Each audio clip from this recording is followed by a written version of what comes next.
Good morning everyone, we are back with a new video and our today's topic is seed. Seeds are the matured ovules after fertilization. And do you know something? The arrangement of ovules in an ovary is called placentation. Now let us know about few facts about seeds. Seeds contain a tiny living baby plant called the embryo, and this embryo is developed from the fusion of the sperm nucleus and the egg nucleus. The seed contains food which is required for the nourishment of this embryo during germination. This embryo is said to be in an inactive period until it is exposed to favorable conditions during its germination, and this inactive period is called the dormant period. Now let us know about two important terms required in this chapter. The first one is fruits. We all know what are fruits, and fruits are of various types, but biologically fruits are the enlarged ripened ovaries. And examples of fruits are watermelon, mangoes, oranges, etc. and etc. The function of the fruit is to protect the seed and helping in seed dispersal. Another term is grain. A grain is actually a fruit in which the fruit wall and seed coat are fused together to form a protective layer. And the example for a grain is the maize. Now, let us get deeper into our chapter. Good morning everyone, this is Divyan Dhananjay Reddy of class 8B. I am here to explain about some topics on seeds. First, let's know about types of seeds.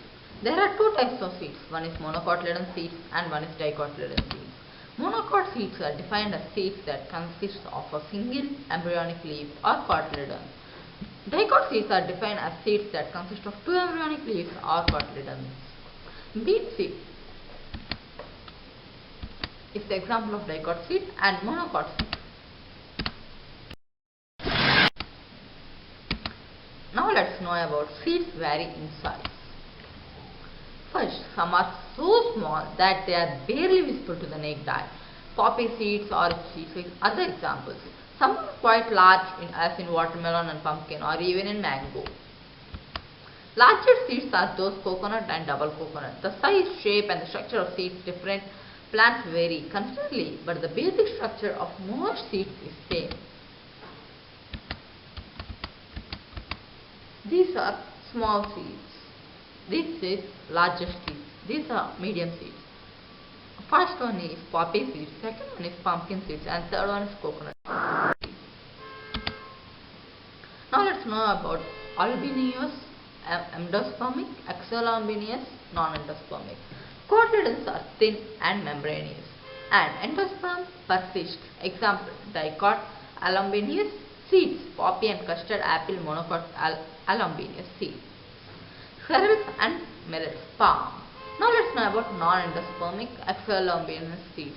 In such seeds, the cotyledon stores food and becomes sticky and fleshy. Example: dicot exoalbuminous seeds, gram, pea, mango, mustard and monocot exoalbuminous seeds, Versilenia, orchids and aranflorins. These are the seeds. Thanks for letting me explain about these things, and next my friend Srija will continue.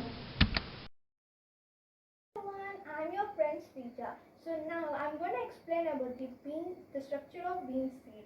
So as we know, there are different kinds of bean seed: broad bean, French bean, etc. But the similar structures of the all beans are in kidney shape with a concave and a convex side. So the seed coat consists of testa. The testa is the outermost hard brownish layer which protects the delicate inner parts of the seed from injury and also from the attack of bacteria, fungi, insects, etc.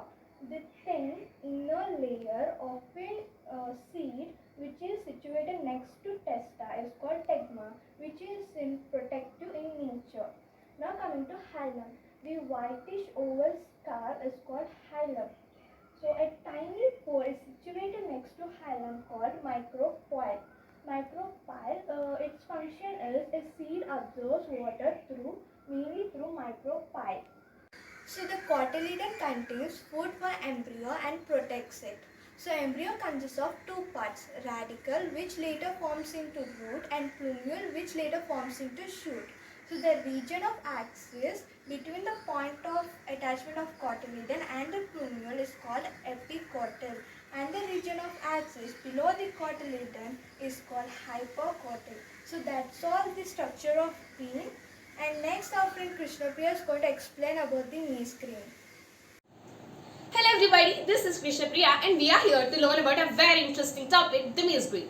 First of all, the topics which we learned till now are about seed, and why do we term the maize as grain but why not as seed? The reason behind this is the seed coat and the fruit wall are fused together to form a protective layer for the grain. This is the reason why we call the maize as grain but not as seed. Now let's get into the structure.